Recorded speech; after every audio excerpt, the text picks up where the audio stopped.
And we saw it just before the beginning of full-scale invasion on the main square of Moscow, where all the athletes of United Team of Russia were proud to be Russians and standing alongside with Putin.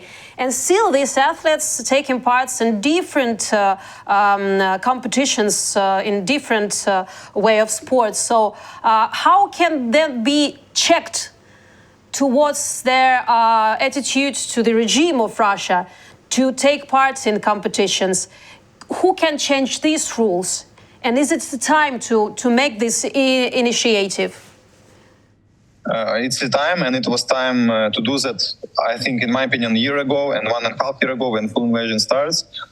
So if you talk about Olympic Games, we have organization who rule Olympic Games, it's International Olympic Committee. And they now share some recommendations to international federations, but mainly IOC rules Olympic sports. And in my opinion, it should be one organization for every federation, for every international federation. As we have, for example, in doping rules, we have VADA, and VADA check all athletes in all international Olympic sports. So the same should be about Russian athletes who somehow connected to the government or not. So it should be one structure who checks them. But now it's a mess. It's a full mess because now every international federation finds for themselves some companies, and in mostly cases it's companies who unknown companies, so we don't even know with what names. It's just, I don't know, some security companies, and they don't even share their names, so it's just randomly, or maybe it's even no companies. Yeah. So, and as we see now, all this checking stuff going very bad because they allow to compete athletes who support regime of Putin. So it shouldn't be like that. And in my opinion, it should be one organization with strict rules, because now we have IC recommendations, and it's not strict. So, like one of the requirements, it's athletes shouldn't do active support of war. And you have straight question like, what is meaning active support of war? So, like likes on social media and Instagram, it's active or not? Also, they shouldn't have contracts with army. But they don't say anything about period. Yeah, so they shouldn't have it 5 years ago, or now, or tomorrow, or where they compete. And also this requirement about the contracts in army, how you can check it. Yeah, so contract is two-sided deal, and you have Russian athlete, and you should work with Russian army, with Russian government, or you should believe Russian athlete. It's only way how you can get to know this athlete have contract or not. How you can check it? It's not a good basic for decision. I want to discuss you another case like this. The International Olympic Committee deprived London of Olympic qualification tournaments in new sports because of the requirements for Russians and Belarusians. The organization considers the conditions of the British government to be discrimination. This was reported by The Times. Olympic qualification for breaking and BMX cycling was planned in London for June 2024. In March, this organization the Olympic Committee recommended the international sports federations allow Russian and Belarusian athletes to compete in neutral status. The government of Great Britain allowed athletes from Russia and Belarus to compete in the country. However, the government set a number of requirements for them to participate in any tournaments. Athletes from Russia and Belarus must sign a personal declaration of neutrality and agree not to support the war in Ukraine, not to support the leadership of Russia, which is waging war in Ukraine, not receive government funding. So please explain us what is qualifying tournaments for Olympics, and is this any discrimination in these decisions? It's just another delusional statement from IOC, and of course it's no discrimination. So it's simply like, it's not all requirements what should be used. In my opinion, it's even less what should be used. And of course, it's okay if athletes who want to participate, they don't receive money from terrorist state, because if terrorist state pay money, then they have interest in it. If they not support war, what is very discrimination? I think all normal human beings should be against war, should be against the genocide in Ukraine, because it's not humanity, like it's disaster, and we should support peace. It's a main mission of sports, and of course these requirements is fully okay. It's fully okay, and all athletes should follow it. But on the other hand, we have another situation, and words, yes, that IOC try to defend. They say, okay, but if athletes sign this document, they can go to prison in Russia for 15 years. Okay, another question, if they have rule, if they don't win competition, then they, I don't know, also go to the prison for 20 years. So then we all athletes should withdraw and give a win to Russian athletes. We shouldn't play this game. We have this kind of situation, something similar when was apartheid in Africa. So it was a little bit different, yes. So it was discrimination to some athletes because of color of skin, but also, so I can rephrase it like some group of people was pressured because of some like unique. And now we have if some Russian athlete against war, then they go to the prison. So I see it as a big, very big social problem. Back then, Africa was banned from Olympic Games for 32 years. 32 years. Mm-hmm. And now, why not the same decision for Russian athletes? It's a very big problem, social problem in Russia. Why now we have another decision? It's a good question. Why it's a discrimination? I also can't understand, because I think it's fully okay if you not support war. It's fully okay if you don't receive money from terrorist state and you don't get sponsored from sanctioned companies which sponsored war. I don't see any problems with that. Why IOC sees this problem? It's a good question. Let's look at another occasion and doubtful decision, I'd say, the decision of the executive board of the International Olympic Committee to recommend the return of athletes from Belarus and Russia to the competition in a neutral status, because a wave of condemnation. Thus, the Deputy Minister of Foreign Affairs of Poland, Piotr Wawrzyk, called this step a day of shame for the International Olympic Committee. After Bucha, Irpin and Gostomel, after daily bombing of civilian objects, this is a day of shame for the International Olympic Committee. He wrote on the Twitter on Tuesday, March 28. And the Minister of Foreign Affairs of the Czech Republic, Jan Lipavsky, in his turn said that Russia has no place at the Olympic Games. This is a quote: "We mustn't close our eyes to reality. Russian sports are certainly managed by the Kremlin." He wrote on Twitter, adding that the Czech Olympic Committee will continue to insist on the exclusion of Russian athletes from the competition. More of this, the Minister of Sports of Germany, Nancy Faeser, in her turn called the recommendations of the International Olympic Committee a slap to Ukrainian athletes. So about the differences in the position of the European Union countries and the perception of the war unleashed by Russia in Ukraine is a separate issue. But if such a loud and massive reaction was from sportsmen and the society of these countries, how is this possible, and will it have any effects, the situation? One correct. Nancy Faeser, as I believe, she's Ministry of Inner Affairs in Germany. She's not Ministry of Sport, as I remember. But I fully agree with the statement that it's a really slap in the face of Ukrainians. It's not correct, and such a decision and it still remains a big day of shame.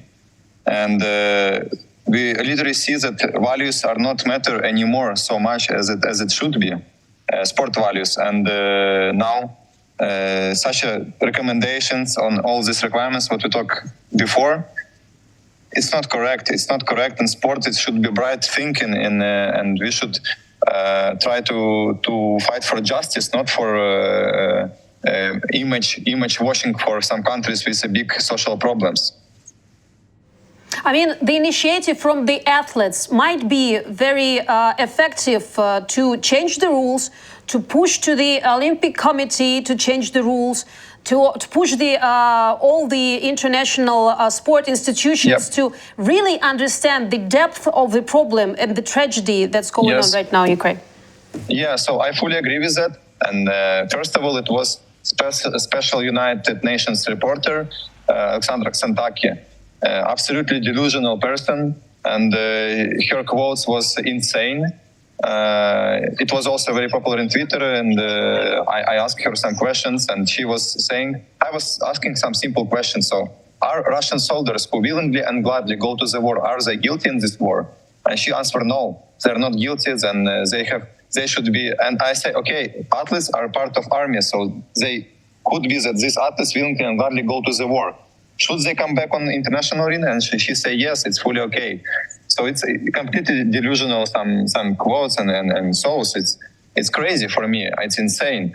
And she is one of the persons who create like legal basic for this decision of IOC, because she say, oh, if you suspend Russian athletes, it's a big, how it called, like human rights problem for Russian athletes. And I said, no, if we don't accept them, then we save lives of Ukrainians. It's fully okay. And we invite to our press conference Patricia Vieter. It's a very, very intelligent woman. She's a professor in human rights topic. And she was doing her opinion, official opinion for National Olympic Committee of Germany. And we invite her, and her opinion was absolutely different. So she said, it's nothing wrong if you suspend Russian athletes. It's fully okay if you save lives with that decision. You don't break any human rights laws and everything like that. We invite a sport expert, Mark Ort, also from Germany, and his opinion was also like pretty simple, that it's fully correct decision. Then we talk with athletes and Ukrainian athletes and from other countries, and there was also like we discussed this basic for this decision. And of course, basic IOC, it's very big structure, and they have a lot of commissions inside. They have a lot of some structure inside, and mainly these structures and all these meetings of IOC was attended by some Russian sport representatives who have military ranks. So, Colonel Russian Army, he is head of Russian Olympic Committee, Stanislav Poznyakov, and he was attending to all meetings. So, literally, IOC, when they take this decision, they was listening to Colonel Russian Army, and it's crazy, like how you can listen when you take these decisions to Colonel Russian Army. He's terrorist, and also in time of full invasion already, he was. It was his quote, propagandist quote, that it's a big honor for Russian athletes to take part in special military operation in Ukraine. So he's promoting war. And they listen his opinion and his thoughts about this topic. It's crazy. It's insane. But why do you think that the speech of Colonel once can change the opinion of smart people, as you represented the persons who attended these meetings and these press conferences? One opinion of the Colonel, and it shakes all the obvious normal facts in the heads of such intellectual people. Yeah. Why? No. Press conference we make it after decision of IOC. So it was independent conference. I was like tried to do it. So like it was just our reaction on decision and why its decision is not right, why it's wrong. And IOC is very big, so it's worldwide. It's worldwide organization. And in some we understand, and we should understand that Russian propaganda is very strong and it's very big and it's very deep. All over the world, and they have a lot of support from African countries, as we see it on a political level. It's the same in sports. They have a lot of support from Asian countries, and of course, somehow they have influence on IOC, on even on executive committee of IOC, and they push this decision. And in some point, yes, so maybe from our side, from Ukrainian side, from our organizations, maybe we did not enough. But also, as I say, it's very strange that they listen such a basics for this decision, and why they don't talk some logical opinion as a basic. So it's a good question. But as I think till now, we can change everything because it's not a final decision. It's no final decision for Olympic Games. and we should work more and we should create more pressure, and then we can change everything. I was also always grateful for Ukrainian audience, because if no Ukrainian people know me as an athlete, because I am competing to make my country proud, to represent my country on the international stage, and also all financial, I would say, like sponsoring from government. It's obviously it's money of people, of Ukrainian people. It's from taxes, and of course it's important to also work for Ukraine and defend Ukraine on every stage and do everything what you can to defend your country. And it's really shameful that Lomachenko have such a bad position. Yeah, I would say he tried to defend some Russian devils who try to present as a charge. Bubka, who have this business, and he can't even comment and make some comments about what's going on. At the same time, we have Klitschkova, who is fully natural, so we don't hear anything about her. And of course, it's really bad that these athletes with big names, with a big audience, with huge names, they can speak out and talk that Ukraine needs support, that war should be stopped, that Russia is terrorist state, and that it's illegal war, it's genocide, and we need more support. Of course, it's really bad that we don't have this from this opinion from these people. But on the other hand, we have a lot of other athletes who really support Ukraine, who do volunteering, who competing, who speak always about Ukraine, all comments about Ukraine, that we need support, and they really make Ukraine proud of them. So, but I would say majority is on the right side of history. At the end of our conversation, I just want to add some more data. Since February 24, 2022, more than 250 athletes and coaches have died. Among the dead are world and European champions, multiple winners of national championships in Olympics and non-Olympic sports. So aren't these loud arguments for your colleagues from different other countries, for the top officials of the teams of different ways of sports around the world, what else can be the arguments for them?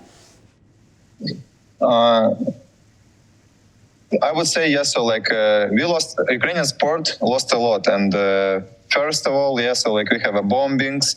A lot of people leave the country as refugees, but we can rebuild stadiums. We can people can come back, but I would say most disaster in this situation is people who been killed.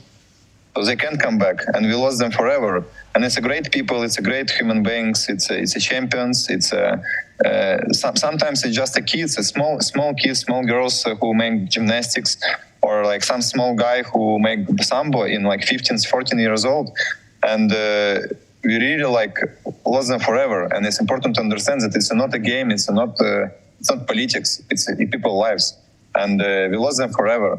And because of Russian propaganda still spreading through the international sport arena, we will lose more and more and more. And we can save a lot of lives if we suspend Russian and Belarusian athletes from international sport arena. And I can't find more arguments, because what can have more values in life?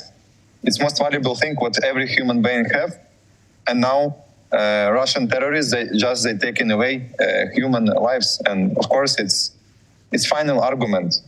If some organizations don't want to understand it, then I think we should boycott these organizations and create another one.